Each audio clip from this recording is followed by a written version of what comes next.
Welcome to my horror channel. Real fear, real stories. Enter, if you dare.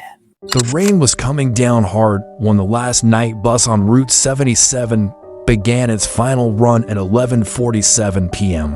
Ayaan sat quietly near the back, exhausted, noticing that only a few passengers were scattered across the dim bus. The lights flickered in an unnatural rhythm, making everything feel slightly distorted. Ayaan felt a strange heaviness in the air, like someone was silently watching him. Suddenly the bus slowed down and stopped, even though there was no bus stop nearby. A tall, pale man wearing a white coat stepped inside without saying a word. His eyes were completely black, shiny like ink, but hollow like there was no soul behind them. He stared directly at Ayaan as if he recognized him. Then in a low whisper, the man said, "You shouldn't be here." Ayaan's heart froze, but before he could ask anything, the man looked away like nothing happened. Minutes later, Ayaan noticed one of the passengers had mysteriously disappeared. Only their scarf remained neatly placed on the seat.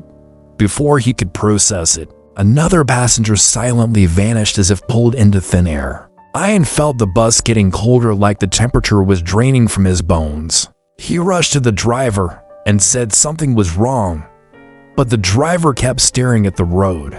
Without turning, he murmured, "You weren't supposed to see that." His voice didn't sound human, it echoed like it came from inside a deep cave. Ayaan slowly stepped back, unsure if the driver was alive or something wearing a human shape.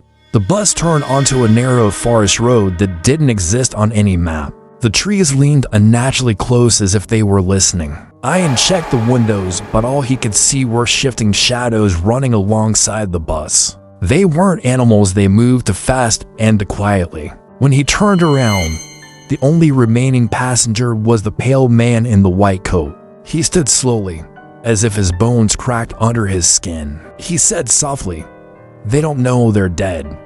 Ayaan felt cold sweat dripping down his neck. The man stared deeper and added, "If you stay on this bus, you'll join them." Ayaan tried to speak, but his voice wouldn't come out. The bus entered a pitch-black tunnel where even the bus lights couldn't push away the darkness. The shadows outside began tapping on the windows like they wanted in. The driver finally turned his head and Ayaan's stomach flipped. There was no face, just stretched gray skin like a mask pulled too tightly.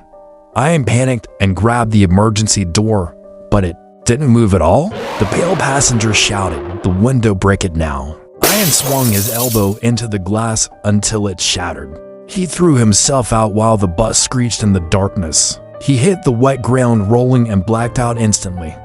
For several hours there was only cold silence. At sunrise, the police found him unconscious by the side of an abandoned road.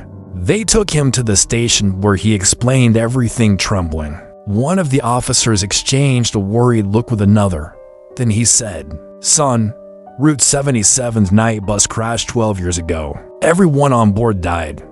Ayaan insisted he was just on it, but the officer shook his head with sympathy. Then he handed Ayaan a half-burned bus ticket found in his pocket. The ticket clearly belonged to Route 77 and had scorch marks like it survived a fire. Ayaan felt his entire body go numb. From outside the station, a distant bus horn echoed through the fog. The sound was identical to the one from last night. Ayaan stepped outside slowly and stared at the empty road. Again the horn echoed, closer this time. Then he saw faint headlights flickering between the trees. But there was no bus, only the light moving like something invisible was approaching.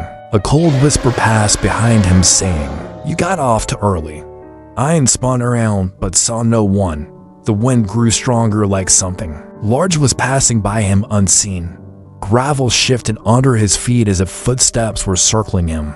Another horn echoed, this time right next to his ear, even though the road was empty. Ayaan stepped back, terrified and confused. Suddenly, he saw something impossible, the shape of a bus forming out of fog. Its windows glowed faintly as shadowy passengers looked out. The pale man appeared in the back window, staring directly at him. His black eyes were emotionless but calling him silently. The fog bus stopped right in front of Ayaan, though its wheels didn't exist.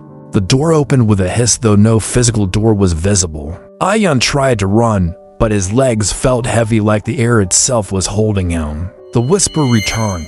The ride isn't over. The transparent bus lights flickered like the real one did.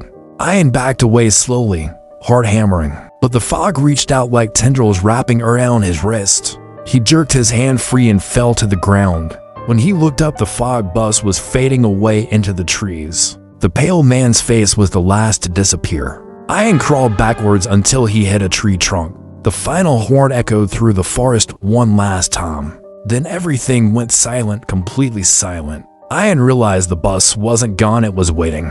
It would return the moment he stepped near any road at night.